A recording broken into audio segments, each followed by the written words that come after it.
Okay, so today I have a beautiful special episode for you with a guest expert, Mike Vardy.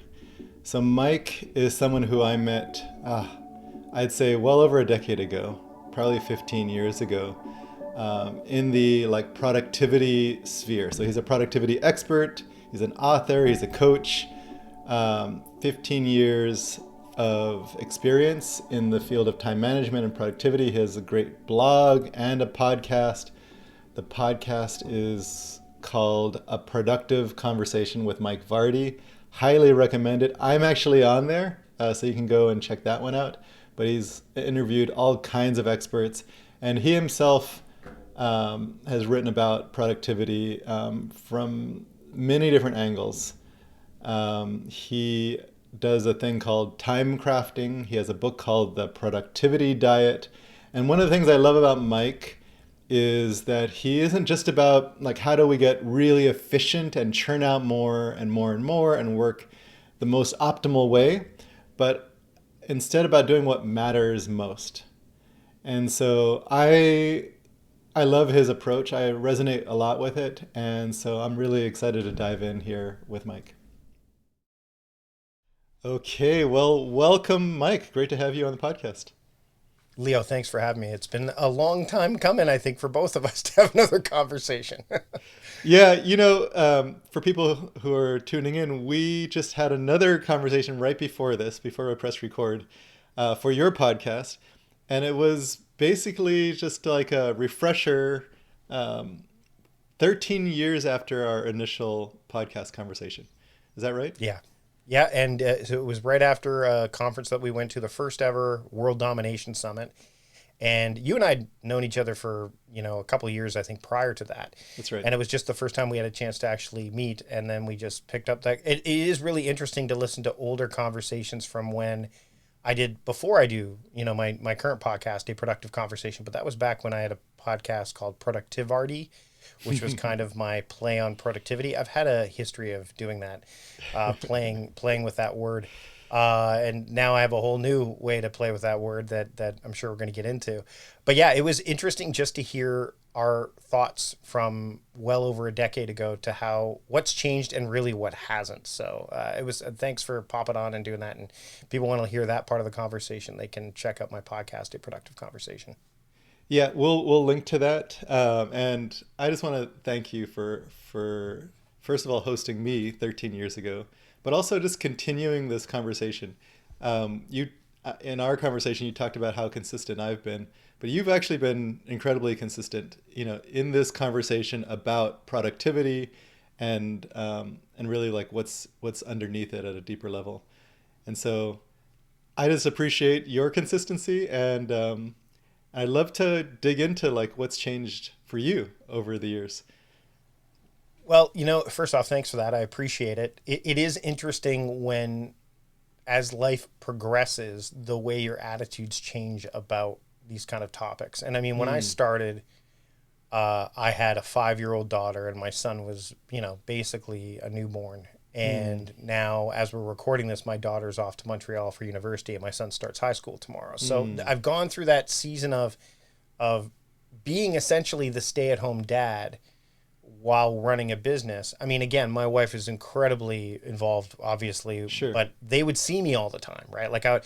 So that I'm about to embark on a whole new adventure of, oh wow, now we're like the nest is half empty at this point, and I'm waiting for my son to be the guy that says, "Hey, I want to go to Vancouver this week." I'm like, "Great, let's go to Vancouver this weekend." Oh no, with my friends, Dad. And then Yeah, all of a not sudden you. it's like, "Oh, okay." And so, but what I think I've noticed over the years for me specifically is, um, and you alluded to this during our conversation as well, is the strength that I have and the resolve I have in a lot of the things that I've Mm, talked about over the years just has gotten more galvanized over the years. Like the example of, I remember having someone say, when I talk about theming your days, they're like, "Oh, that seems too rigid." I'm like, the thing is productivity has always been very personal, and the rigidity is only as much as you want to give it, right? mm, And by putting constraints in place, again, this is something I would have learned from Stephen Pressfield back when he talked about using the foolscap method for his book. Like, if you can contain an entire story on a foolscap, like that's what you should do. If it goes beyond that, you need to condense it. So by creating and having those constraints there, it ultimately, oops, sorry about That that. was so cool. That was that We just zoomed in on you. Uh, but yeah, like ultimately, and now let's go back to, wow, that kind of threw me for a loop there for a second. we can, We're just gonna go. There yeah, we go. I I actually don't really know. appreciate being closer to you. Yeah, it zoomed me in way too close. So there, that's better. So anyway, sorry about that. But So, what I realize is that those constraints actually help me. So if I have a themed period of time, whether it's a day or a period of time during the day, that to me gives me a forced function of this is what I should be doing at this time of day, as opposed mm, to uh, I'll just do whatever, right? So we do need those kind of constraints, and to befriend them rather than fight them, I think has been a huge part of what I've kind of mm, been teaching, but also that I've needed to kind of embrace more fully because we have the comparison stuff that shows up like, well, this doesn't work for this person, or someone saying like this will outright not work. We're all human, so I would take mm, that as a bit of an affront, a personal attack. But over the years, I've become more hardened to that. Probably, maybe not the best word, but I've become more confident mm. in what I teach and the work that I do, and it's managed to stand the test of time, which is what gives me that resolve, that ability to say, hey, look, people have been theming their days and time crafting and doing all that stuff over the years, and whether it's focusing on the app within or your approach and then taking it to an app, that's far more beneficial than say I don't know, just going into an app and figuring it's going to solve the problem for you. So I Mm. think that journey has been important, and plus understanding that every part of the journey has its own season, and the journey is really what we're all about here. Like, there's no end game. I mean, there's nothing more frustrating to me than when people are working towards, and you've talked about the whole no goals idea, when Mm. people get to the end and they're like, well, now what? Well, now what? Well, the journey is the now Absolutely. what, right? Mm. So to me, that's been another thing that I've kind of leaned into a bit more over the years. And then there's the whole Amazing. idea of what productivity actually means, but I'm sure we'll get into that. Well, actually, let's get into that. We had a conversation 13 years ago. It wasn't the start of your productivity journey, um, but I'm wondering, has your idea of what productivity means changed from 13 years ago, 15 years ago, or beyond? Yeah, it has. I don't like the term productivity anymore. I think it's broken. Hmm. Um, I think that and I wrote an essay for Joshua Becker's Simplify magazine about this about 2 years ago now, maybe not quite 2 years ago, called The Path to Productiveness. And I believe that we should be trying to get back, now that we have enough technology and things that are actually able to do things for us that they should do. Like, frankly, AI could be a huge benefit in a lot of areas, but it should be allowing us to do things that only we can do. I want to get back to not the activity of producing, but the state of being productive. So I want more Hmm. of a state element. And so I prefer the term productiveness over productivity, which is actually the precursor of the word. So Wait, not say the term unlike again. productiveness. So Productiveness. Okay. yeah, so ness is a state. Ity is an Hmm. activity. So the suffix at the end, like productivity, is the ability to produce, especially in abundance, is what the dictionary phrase is. So we've kind of said, hey, productivity is about making a lot of stuff. Like, that's Hmm. really essential. Like, just cranking, again, back to cranking widgets, right? Like, get stuff out there. Whereas productiveness is more the state of being productive. So it's more balanced between quality and quantity. Whereas I Hmm. believe that productivity is shifted largely towards the imbalance, where it's more about how much you do, make, are, than the quality of that. And I'm not suggesting that we forsake quantity. I mean, there's a great story in I think it's called The Practicing Mind by Thomas Sterner, where he talks about the Yamaha piano factory and then the Japanese piano maker. and the Yamaha factory has to crank out so many, and the supervisor has a quota and all that stuff. And then the author goes to interview the Japanese piano maker, the artisanal maker, and he says he makes, well, when do you finish your work for the day? He goes, well, when I decide I'm done. And he goes, well, how many pianos do you make a day? He goes, well, whatever I managed to get done during that time. And then the author says, well, what does your supervisor have to say about that? And the artisanal maker goes, what's a supervisor? Like, there's no, and again, there's no right or wrong way here. And I think that's another big distinction, is that there are some elements where you have to like crank up the speed, right? There's certain elements, but AI is definitely helping with that. But I think that we've gotten away from quality. We've gotten away from that. And that to me is why productiveness, I think, is the way forward, as opposed to productivity, because it's a state as opposed to the activity of. Okay, I love that. So let's dig into that a little bit. Tell me more about this state. Like for you, what is this state like? It's very much like a flow state, but what I appreciate about it is it's more of a contextual flow or a modality flow than an activity flow. So, for example, and I talk about this in the productivity diet, the idea of, which is the book that, kind of has been taking a while to get out there because I have a lot of things to say, and drawing a line in the sand was really tricky with this one. But the idea behind it is that if I, let's say, theme a day, right? So today, as we're recording this, is my administrative day. So my overarching focus goes towards all of those administrative tasks across the spectrum of my life. So work, home, all that stuff, which means my brain goes automatically not to what day is it today? What am I going to do today? Which is a very open-ended question. And our brain hates open-ended questions, in terms, at least the primitive part, because it will go, well, I don't know, what should I do? I could do whatever I want. But by having the answer to what does Monday mean, what's the definition of it, I can say, well, what day is it? It's Monday. Well, what's the theme for today? The theme is administrative tasks. Okay, what administrative tasks am I going to work on? It narrows down my focus. It narrows down the tasks. So in essence, I'm in this state of flow with this theme in mind, as opposed to getting into a state of flow with a project in mind, right? And you've written books, you know what that's like. If you're, it can become very myopic. And then it almost becomes like this ruthless level of productivity, which is, I talk about the three realms of productiveness. And one is there's ruthless, there's reckless, and there's reasoned. If you get so myopic on something that everything else gets ignored, then those things start to fall apart, right? Personal stuff falls apart. Other projects start to fall apart. Not many of us have the luxury of being able to go, I'm going to focus on this one thing and that's it, this one project, and I'm done, right? Then there's this idea of reckless productivity, which is more based on often the way the list is sequenced.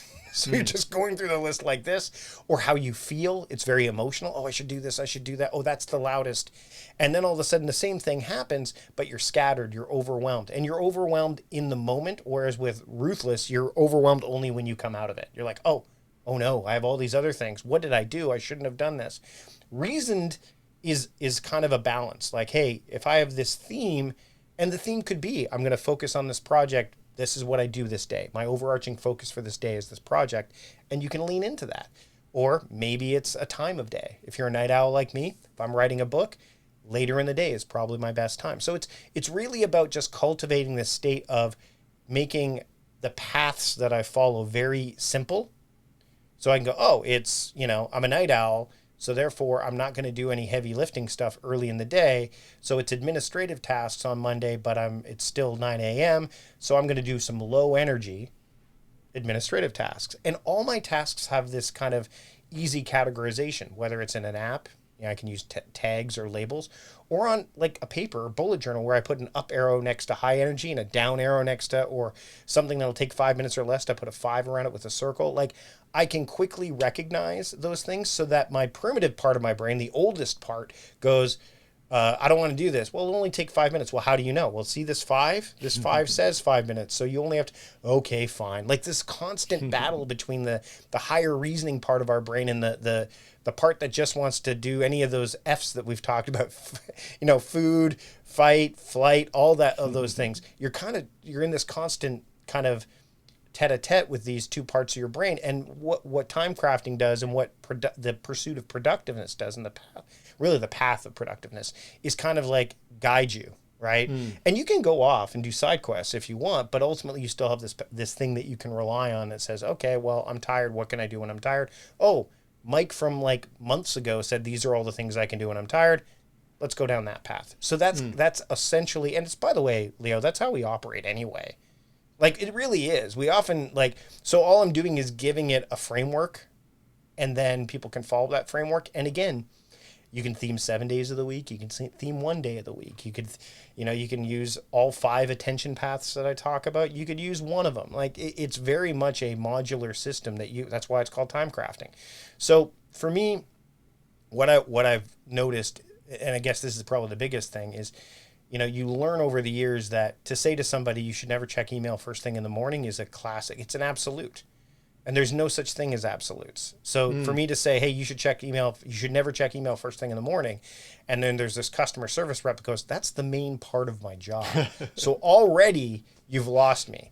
Or when someone says, I work from home all the time, and I just block out my calendar with a no meeting day, you've got this one person saying, there's no way that my boss is going to go for that. So, there is this, again, this nuance.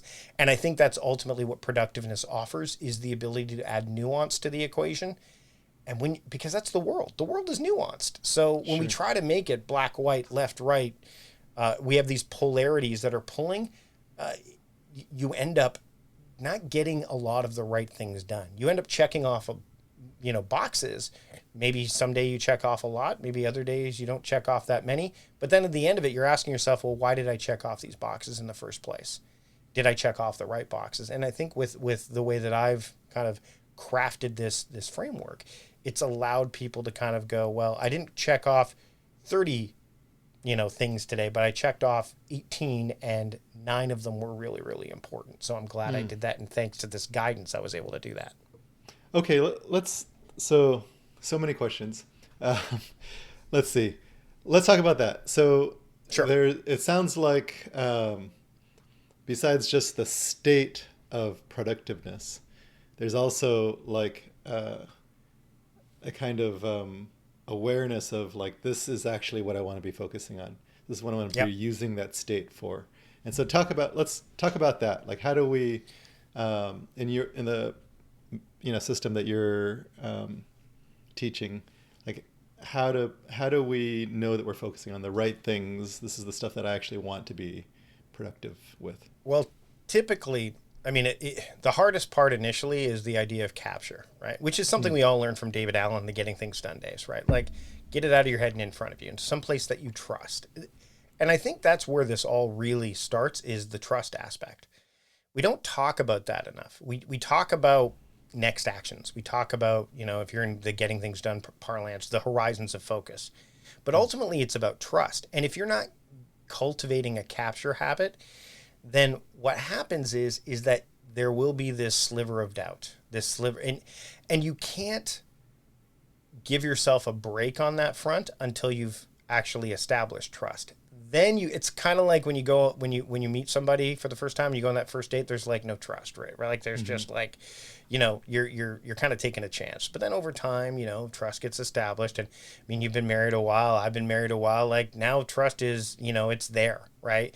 When you break it, that's a whole other thing. And you can break trust with the frameworks that you've got as well. But you wouldn't, take your foot off the gas necessarily, for lack of a better metaphor, in the early stages of building trust, because you want to make sure that it's there. So I think the biggest thing is capturing things in a way that makes sense to you is the best way initially. So when I say makes sense to you, you need to, okay, I'm going to have a notebook with me wherever I go. I'm going to use reminders on my phone. I'm going to use Todoist, whatever that looks like. And I obviously will provide guidance on that when I work with clients, but there's lots of people out there that tell you how to capture things.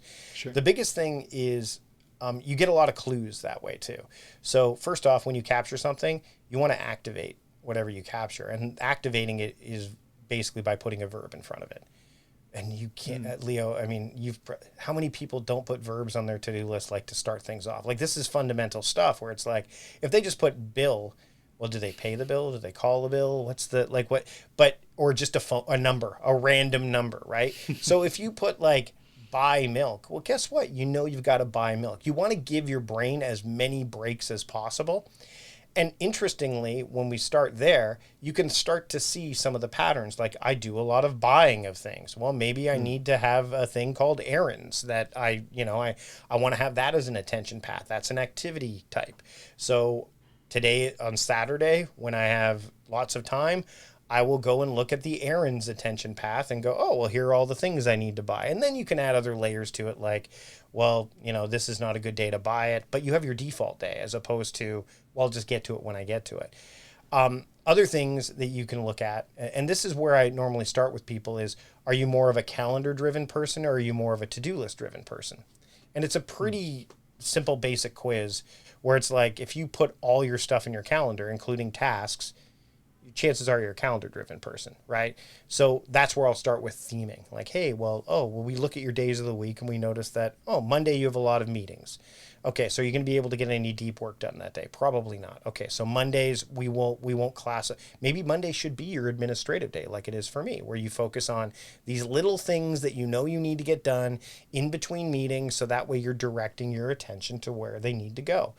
For me, Wednesdays is a podcast day. And the reason I came up with that was because, number one, there's no holidays on Wednesdays, right? I work from home. My wife occasionally works from home, but on Wednesday, she's not home. So I looked at all the days of the week and said, Wednesday's the day that I do my podcast. And then I geared everything over time to guests can only book on Wednesdays.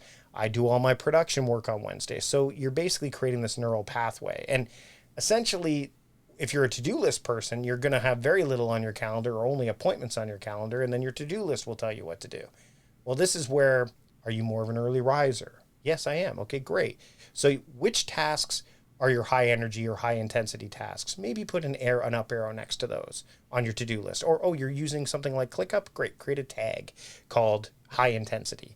Or use flags, right? Like the red flag means high intensity and the orange flag means, like, you can, again, this is where personal preference comes into play.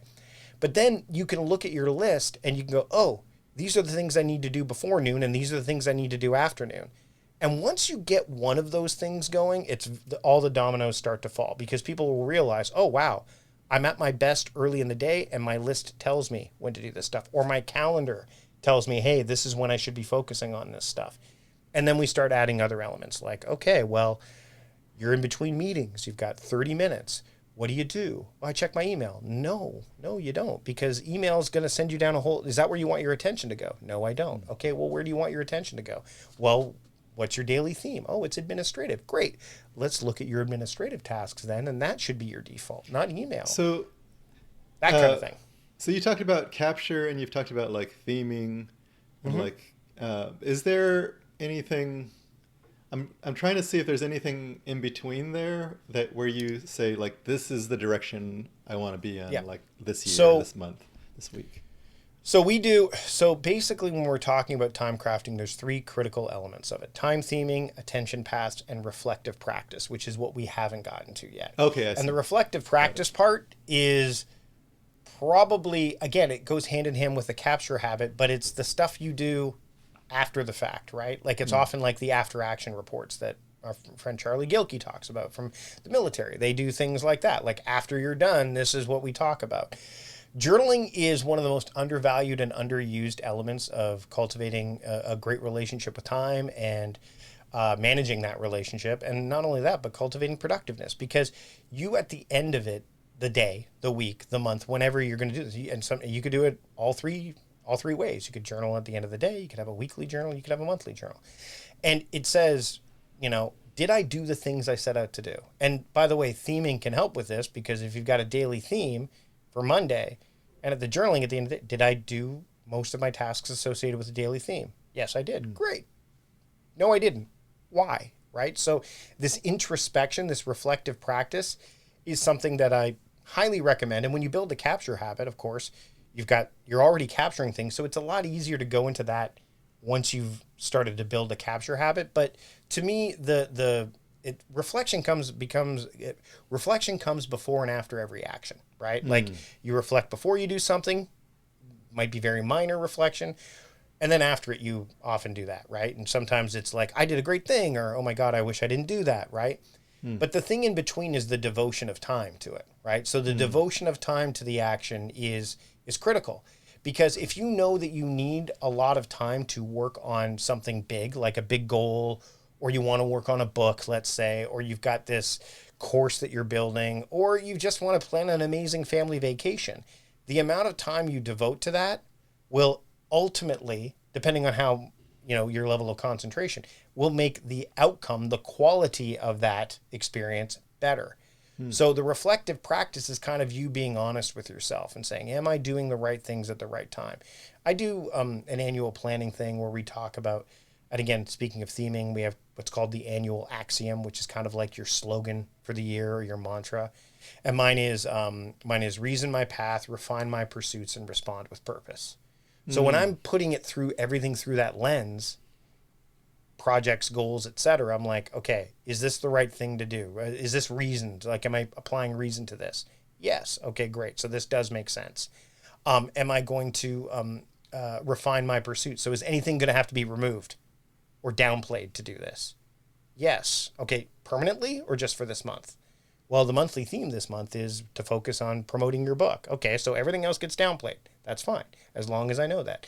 And then respond with purpose. Well, if I've decided that the book promotion in the month of September is really key, or October, and I've minimized everything else so I can focus on that, then responding with purpose is naturally like, yes, Leo, I will gladly appear on your show. Or, yes, I'll do. So it makes it easier to say those things. And then you can, again, kind of craft your time accordingly.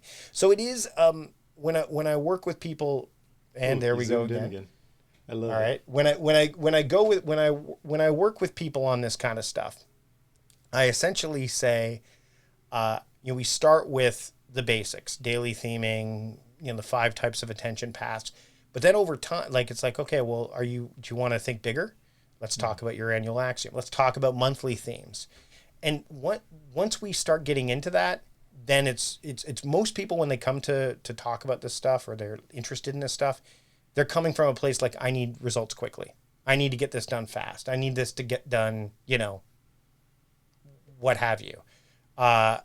So they want to their problem is just getting through today. Then eventually it's like, okay, well, let's talk bigger. By the way, people can come approach time crafting from the other element too, where they're like, you know what, I really have these massive goals that I want to accomplish, or I really want to make sure that my year ahead, because as we're recording this, Leo, my year just started. I start my year in September, at least for now, while the kids are still in school. We'll see. Maybe it'll go to my birthday. But the bottom line is, you can actually start with, like, I want the bigger annual axiom stuff. Then I'll choose my monthly themes based on that. And then I'll choose my daily themes based on that. So it is kind of a top-down or bottom-up approach that you could take to any of this. But a lot of it's just fundamental, simple stuff, right? Like capture, use verbs. You don't have to have a fancy app. Just, oh, well, I'm a night owl. Great. Well, what can I do after 4 p.m.? Oh, these are the things, right? Like, it's just about removing friction from your choices. And once you can do that, then everything else, as long as you trust the system and trust what you've been doing, it makes it a whole lot, I wouldn't say easier, but it's simpler. Because it's simple and easy, as you know, are not the same thing. I still have so many things I'm curious about, so I don't think we have enough time to cover all of it. Your you said annual axiom, right? Yep. And you shared the one that you're on this year. Yes. How do you come up with that? Okay. So typically, I used to use alliteration. So I actually used to use Chris Brogan's 3 words for this. So I choose like focus. And then eventually I thought, as I embraced meditation more, especially TM, like I wanted something that was more of a mantra, right? Okay. And 3 words can be a mantra, but I wanted something that was like, that had more power to it. And so the one I had before this one was whatever it takes, no matter what.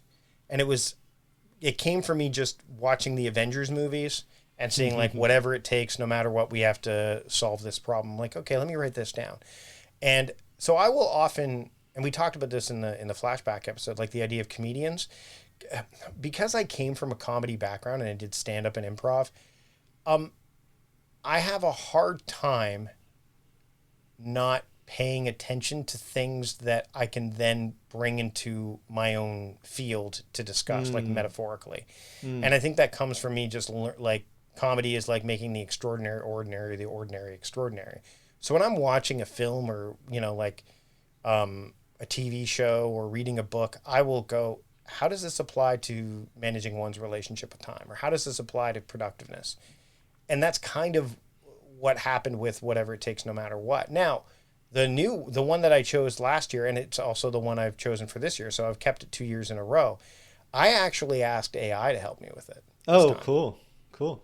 So I'm like, these are the things that I really want. I want to make sure that I don't overcommit because again, when I talk about overwhelm, there's overcommitment, there's overchoice, and there's overload, and any combination of those can lead to overwhelm, and your overwhelm heightens based on, are you overloaded and overcommitted? Well, guess what? You're going to be overwhelmed. If you're overloaded, you may not be as overwhelmed, but it's a warning signal. So I want to make sure I stayed out of that.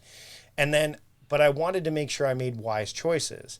And to me, reason is the balance between logic and emotion, right? It's the middle, right?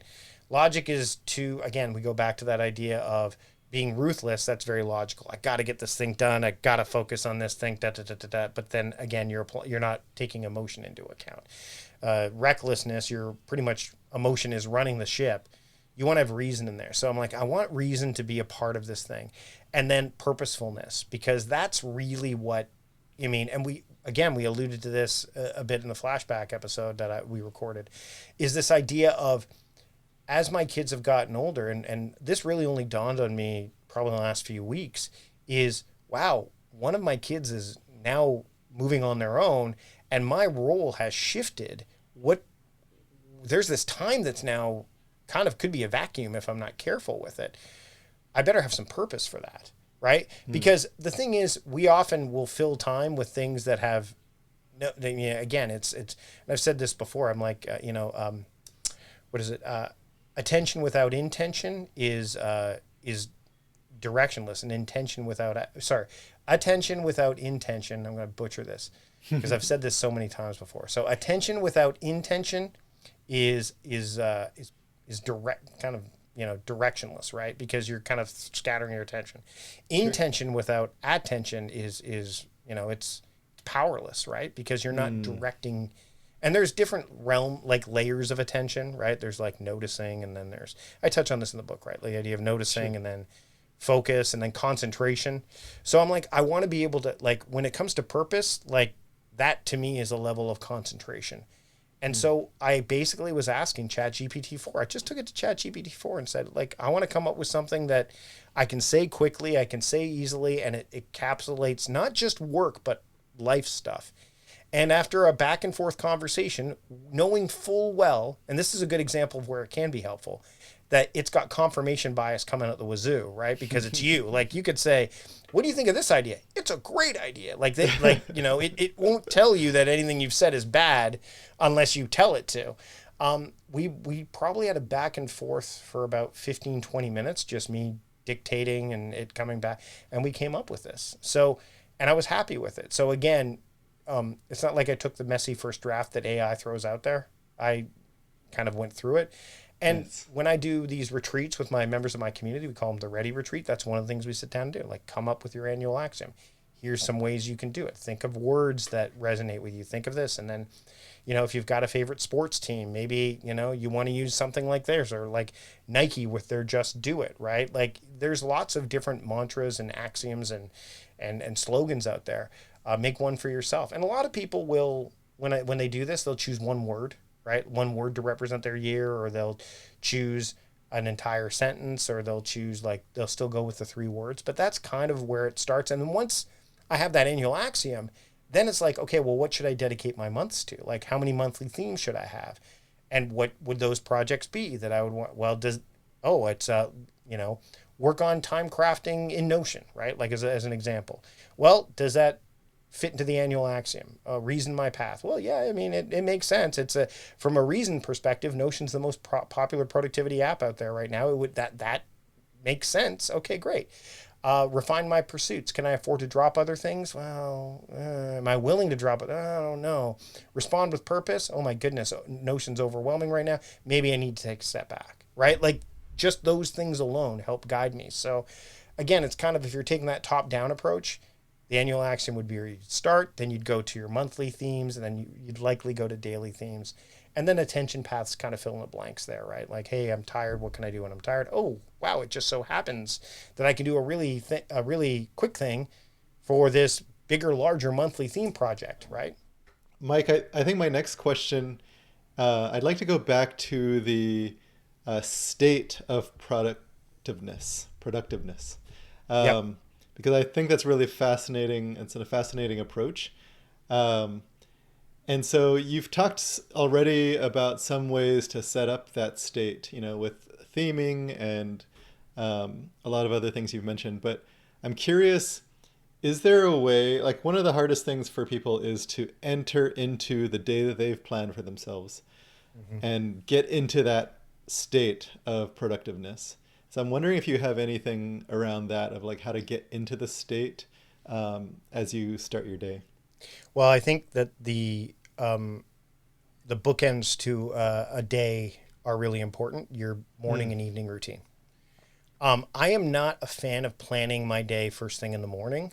And again, daily theming kind of helps with this because my brain kind of wakes up and goes, well, what day is it? Oh, it's Monday. What does Monday mean? Oh, Monday's admin. And then it kind of helps predefine what that day, at least what the Hmm. tasks associated with that day will largely be. And remember, it doesn't mean that you only do administrative tasks on Mondays. I don't just do that, but it's my overarching focus, and that's what theming Right. provides. Yeah. But by having a kind of a bulletproof morning routine and a bulletproof evening routine. And what I mean by that is, you want to make it small and compact, right? So you don't want to have like a 7 step morning routine.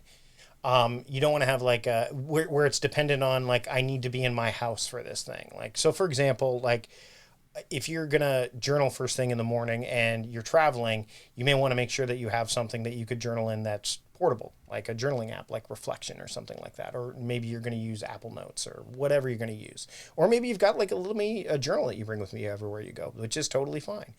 Um, you know, for breakfast, I will typically have a smoothie. Well, if I'm in a hotel, I don't have my smoothie machine, but I can go down and get a smoothie from because they're generally pretty easy to find, right? So to me, if you have a small, compact morning and evening routine, it allows your brain goes, this is familiar. Now let's go into the unfamiliar.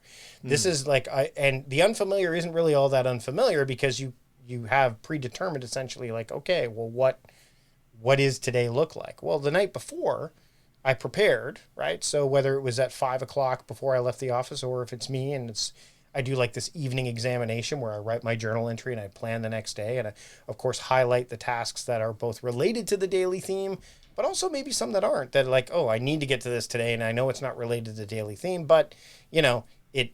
I'm going to do it, and I'll use an attention path to kind of make sure I get there, whether it's a priority level or what have you.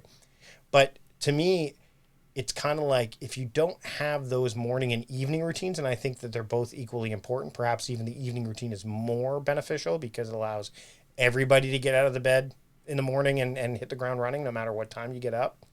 I think that allows you to get into that state a lot simpler Hmm. because you've got familiarity and you've got a trust with that, not only that routine, but whatever that routine leads to. So for those that are like, I don't know what my day is going to look like, well, you plan it the day before. So, and if you have a daily theme, it makes it easier. If it doesn't, then you still prioritize, and you could use any method you want, getting things done, the Ivy Lee method, which is like choose 6 things, like whatever it needs to be. And then when you start the day, you've got it ready. I used to actually, I don't do this anymore, but I used to write a letter to myself every night. That would be like, here are the things. Mike from yesterday, who is now dead and gone. Mike today, you're susceptible to distraction, so here's what you need to work on, and that's what I would do. A daily planner essentially does that for me now, the daily driver that I use. But beyond that, I mean, that's kind of what gets you into that modality. And once you, I mean, I hate to say it, but the repetitive stuff, while not necessarily the sexiest of things, it does keep you on the straight and narrow more often than not. And it's that framework that fosters the freedom that you have, right? Hmm. And that to me, when people say, "Oh man, that's really rigid. You have the same morning routine, the same evening routine." I'm like, "Yeah, but it's kind of like when you turn on a computer, it has a system of protocols it goes through, and then when you shut it off, as a system of protocols it goes through at the end. I just want that same kind of freshness when I start my day." And I Mm. mean, part of that, I don't care what you put in your morning routine or evening routine, but I think if you've got a 7-step morning routine, one of those steps, if not more of them, will fall apart at some point. So by having like three, that might be the way to go, right? And then, Yeah, yeah, yeah. I mean, because that's what really habits are. I mean, routines are really just habits stacked upon one another, right? Like Right, that's really right. all they are. So again, having that familiar will help you deal with the certainty will help you deal with the uncertainty that awaits you every single day. And then when the day is done, that certainty will help you close out the day because, hey, well, at least I know at the end of the day, I get to write my journal, I get to make my lunch for the next day, and these things that kind of set the table back to zero. Okay, so you've a couple times now you've talked about this, one objection that people have to like theming, for example, or structure is the rigidity of it. And I think that's a really interesting thing I'd like to touch on because there's a lot of people who really struggle to stick to theming or structure or anything that feels rigid. Um, and you've talked about some of the benefits of it, but how do we, if I'm someone who struggles with that, is there a way to, I guess, open myself to that or create a shift so that I can just trust that kind of, rigidity or Yep. theming? Yeah, yeah. What do you have So, for that? so for me, again, it goes, this idea of theming is super helpful in this regard because it doesn't just tell you what you can do Hmm. based on if you have a wide open schedule, but it also kind of creates constraints just by definition of the way your life unfolds anyway. So let me use an Hmm. example. Let's use monthly theming as an example. Okay. So December, um, if I'm working with someone or talking to someone, they're like, "Well, what's your monthly theme for December?" They're like, "Oh my God, I got so much going on in December." Like, well, what's certain in the month of December? Like, what Hmm. happens every December no matter what? People will say, well, the holidays. Okay, great. How much does that take out of you? Like how much is, well, yeah, like, all of a sudden it's 2 weeks of December gone. I'm like, so will you really be able to focus on something big during that month? No. Are you sure? Yeah, I don't think so. Okay, great. Well, what are some of the things that go along with the holidays? Like, think of some stuff. I'm like, well, family, friends. I'm like, so relationships, right? Yeah, that's part of the, like, so what if your monthly theme for December was just to focus on relationships? Like, Hmm. send those cards out, uh, connect with some colleagues. Like, if that's your monthly theme, then you could just do something every single day for that and know that you are living up to that theme. Plus, you're not overwhelming yourself with like this major project that you're not going to be able to do because of the holidays. Another example, um, what happens every April 15th in the United States, Leo? What happens every April 15th? Taxes. My favorite day of the year. And in Canada, it's the 30th, right? Okay. So April is tax month. Now, people say, well, I'm going to make April my tax month. I'm like, isn't tax narrow? Is it too narrow? Because when you pick your themes, you want to kind of have, Hmm. you don't want to make them too narrow. Oop, and you don't want to make them too narrow, and you also don't want to make them too broad, right? Because if it's too broad, then you don't actually end up doing, you have too many things to choose from. If it's too narrow, you don't have enough. So I'm like, Sure. well, here's the thing: taxes. If you're doing them in April 1st is you're giving it your overarching focus. You only have 14 days to get all that stuff together. If you have an accountant, you don't even have that much time. So we Hmm. start to walk through. I'm like, what if April was just finances? Like, what if it was a broader appeal? Like, taxes are part of that, but you want to get your financial house in order. Well, yeah, but when do I focus on my taxes? I'm like, what if you did something for your taxes every single week starting today? Like, just 5 minutes, 15 minutes. So all of a sudden, we start to add elements of time crafting to it where they're like, oh, this is a 15-minute task. Well, what day should you do that stuff? Well, I should do it, every Monday. Okay, great. So you're going to do something related to your taxes every Monday because that's your administrative day. That's right. Okay, well, what other administrative? So all of a sudden we start to unpack this stuff, and because we're working through the details and not going broad, all of a sudden people say, well, oh, I have all these administrative tasks. I'm like, yeah, like what other tasks are there? Oh, there's these and these and these. Well, what if you dedicated a day where your overarching focus were those administrative tasks? Wouldn't you be able to like, they're like, yeah, like, or, and again, going back to the idea of family stuff, I have a family day and people will say to me, why do you have one day that you only dedicate to family? Like, shouldn't you dedicate all your, like every day to your family? I'm like, yes, but I know I won't. And they're like, what do you like? Mm. That makes you listen, how many times have you forgotten to do things because of, life just happens. Like, but by having things like, you know, a family day, when my kids used to come to me to go, Dad, can we go see a movie? They would never, eventually they just said, hey, Dad, this Saturday, can we go see a movie? And they know what the answer would be. It would be yes, because that's my family day, right? But family didn't just amount to time spending with family. I also broadened that to like be friends. And I also said, well, any household stuff would happen on a Saturday. So that would, why am I doing that household stuff? To help the family, right? So basically the rigidity only exists until you put yourself inside of it. And that's what I try to do is say, oh, okay, well, when's your birthday? Well, my birthday is every July. Okay, so maybe July should be self-care month for you. Oh my God, I never thought to dedicate. Shouldn't I give myself self-care every single day? Yeah, but do you? No, not really. Well, what if you did? So it becomes this way of progressing through life as we are on this journey with time. Because again, I don't like the term time management either, Leo, because time moves on whether we want it to or not. How can you manage something that moves on with or without you? You can manage your relationship with it though. And so by applying personal preferences to this framework, this approach, it allows you to decide how deep you want to go, how rigid, for lack of a better term, that you want to be.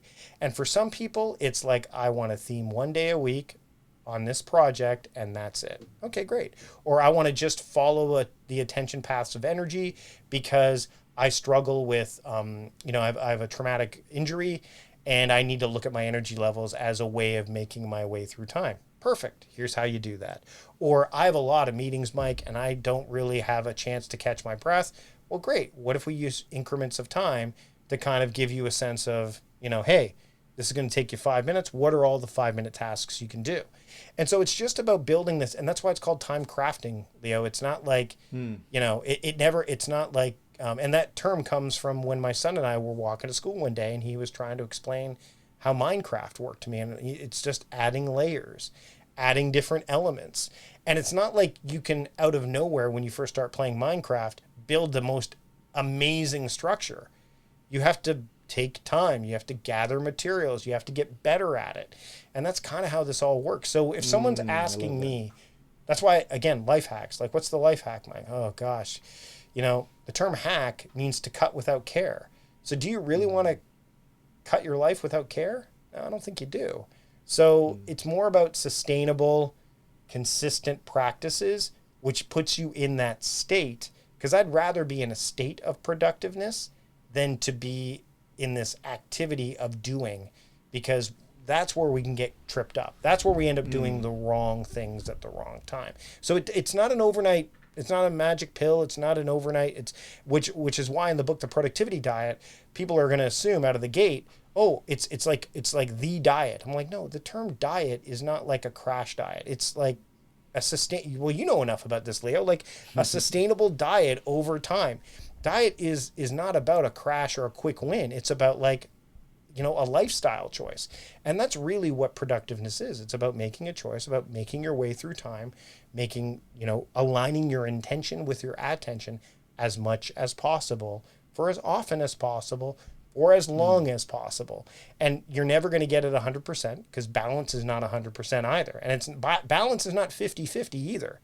So to me, the rigidity shows up when you don't slow down and take thoughtful introspection as to what does my time really look like? What do my days really look like? That's where people go, up, can't do it. Are you kidding me? This is ridiculous. Or they just try to do it all at once, which we know doesn't work. If you try to apply all the principles of getting things done all at once, something's going to break. Every single time something breaks. So it's about just adding layers as you make your way through time that will allow you to craft your time in a way that works for you. I love that. You've mentioned your book, which I think by the time this episode comes out, the book will be out. Finally, this has been a long time coming, Leo. Well, we'll see if it actually comes out. No, it'll be out. It'll be out. I Okay, promised it great. long enough. I had a Kickstarter campaign that we were going to have it out earlier, and there was just... good. So it's called The Productivity Diet, a practical guide to nurturing your productive potential. And again, I bring up a lot of these elements of time crafting in it.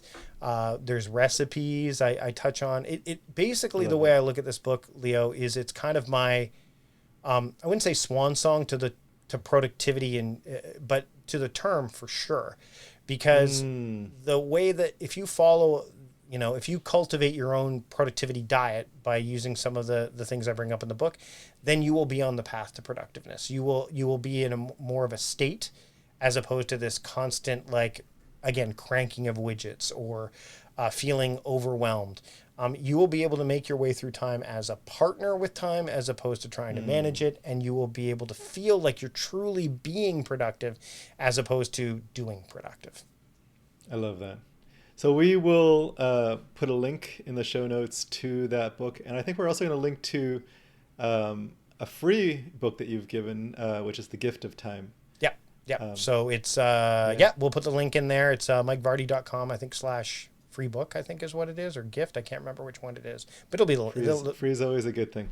Free is always good. And that's a book that I wrote a number of years ago, kind of explains a bit of... It probably is some of the genesis of all this stuff. It's so funny when we go back and look at the work that we've done over the years, the stuff that kind of stands the test of time, and then the other stuff you're like, absolutely, man, this didn't last. Like, I shouldn't have wrote about Newton Mail so much or something like that. Well, but yeah, Mike, I mean, again, it's a pleasure to be able to keep talking about this stuff, because someone said to me, especially when we were talking about COVID, I mean, COVID-19 kind of, it didn't hit as hard as I would have thought, because time still was moving on. So in essence, when someone said to me, well, you're always going to have something to talk about because time, we always have time. Like, yes, I go, but is it the other way around? Like, does time always have us? Because I mean, when we're gone, time will continue to flow. So to me, there's always going to be something to talk about, write about, share. And this book is just one of the ways that, and there will be probably, my hope is there'll be many more to come. I love that. I look forward to it because I know that whatever you put out is amazing. I really appreciate the value that you've given us today in this episode. Mike, thank you so much. I'm looking forward to your book and everything that you do going forward. I think we're going to be having this conversation for at least another 13 years. Hopefully a lot longer. Yeah, thank you, Leo. This has been a treat. And again, it's always great to connect with you. So thanks for having me. Thanks, Mike.